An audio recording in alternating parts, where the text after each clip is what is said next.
ഇപ്പം ചൂട് കൂടുതലാണ്. ഈ സമയത്ത് വേനൽ മഴകൾ ലഭിക്കാൻ പലയിടങ്ങളിലായിട്ട് വേനൽ മഴകൾ ലഭിച്ചിട്ടുണ്ട്. ഈ മഴക്കാലത്ത് സാധാരണയായിട്ടുള്ള ഒന്നാണ് ആലിപ്പഴം വീഴുക എന്ന് പറയുന്നത്. അപ്പൊ ഈ വേനൽ മഴയിൽ ആലിപ്പഴം വീണിരിക്കുകയാണ് ഇടുക്കിയിൽ. എന്നാൽ വളരെ വലിയ ആലിപ്പഴങ്ങളാണ് ഇവിടെ പെയ്തിറങ്ങിയിട്ടുള്ളത്. ആലിപ്പഴം മണിക്കൂറുകളോളം അലിയാതെ കിടക്കുകയാണ്.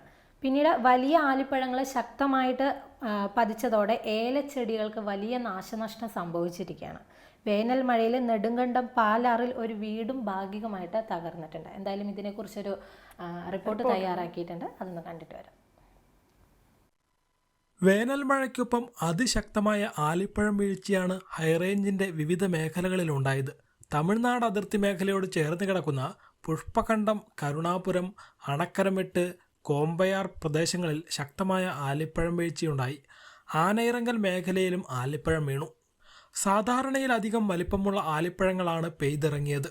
മഴ തോർന്ന് മണിക്കൂറുകൾ കഴിഞ്ഞിട്ടും ഇവ പൂർണ്ണമായും അലിഞ്ഞില്ല. ഏലച്ചെടികളുടെ ചുവടുകളിൽ ഇവ അടിഞ്ഞുകൂടി മണിക്കൂറുകൾ കിടന്നു. ഇലകൾ നശിച്ചതുമൂലം ചെടികൾ നശിക്കാൻ സാധ്യത ഏറെയാണ്. പൊന്നാങ്ങാടി ഭാഗത്ത് വലിയ തോതിൽ മഴ പെയ്തു. ആ കൂടെ ആലിപ്പഴം വീഴുന്ന ഒരു രീതി കണ്ടു. കാരണം എൻ്റെ ഈ വീടിൻ്റെ മേക്കൂര ഈ ഷീറ്റ് ആയതുകൊണ്ട് പടപടാന്ന് ഒച്ച കേട്ട് ഞാൻ നോക്കി കഴിഞ്ഞപ്പോൾ ഐസ് വീണ് തെറിക്കുന്നുണ്ട്. പക്ഷേ വലിയ വലിപ്പമുള്ള ഒന്നും ആയിരുന്നില്ല.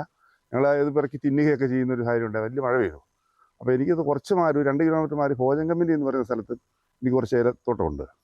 അപ്പോൾ അവിടുത്തെ ജീവനക്കാരനെ വിളിച്ച് പറഞ്ഞു, നല്ല രീതിയിൽ മഴയും ആലിപ്പഴവും വീണിട്ടുണ്ട് സാറേ എന്ന് പറഞ്ഞതനുസരിച്ച് ഞാൻ ഓടി അവിടെ വണ്ടിയായിട്ട് അവിടെ എത്തിയപ്പോൾ ഞാൻ കണ്ട കാഴ്ച വളരെ സങ്കടകരമായ കാഴ്ചയാണ്. കാരണം എനിക്കത് ഒരു 4 ഏക്കറോളം ചെടി റീപ്ലാന്റ് ചെയ്ത ചെടിയാണ്, പുതിയ ചെടിയാണ്.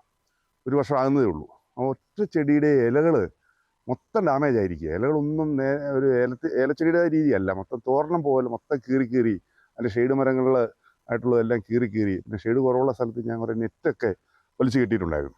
ആ നെറ്റുകൾ മുഴുവൻ താഴെ വീണ് കിടക്കുക. അപ്പോൾ ഞാൻ ഇറങ്ങി തോട്ടത്തിലേക്ക് ഇറങ്ങി ചെന്ന് കഴിഞ്ഞപ്പോൾ വലിയ വെള്ള കളറിലുള്ള വലിയ കൂമ്പാരങ്ങൾ ഈ നെറ്റിനകത്തും ചെടിയുടെ ചുറ്റുമെല്ലാമായിട്ട് കാണുക. ഞാൻ അടുത്ത് നിന്ന് നോക്കിയപ്പോൾ കാണുന്നത് എന്താണെന്ന് വെച്ചാൽ ഈ ഐസ് വീണ്, ഈ കാശ്മീരിലൊക്കെ കണ്ടിട്ടില്ലേ എന്ന് പറഞ്ഞ പോലെ ഐസ് വീണ് മല പോലെ കൂടിക്കിടക്കുക. നെടുങ്കണ്ടം പാലാർ സ്വദേശി അനീഷിന്റെ വീട് ഭാഗികമായി തകർന്നു. മഴയ്ക്കൊപ്പം വീശിയടിച്ച ശക്തമായ കാറ്റിൽ മേൽക്കൂര നശിച്ചു. വീടിന്റെ ഒരു ഭാഗത്തെ ഭിത്തിയും തകർന്നു. യോഗനാഥം ന്യൂസ്, ഇടുക്കി.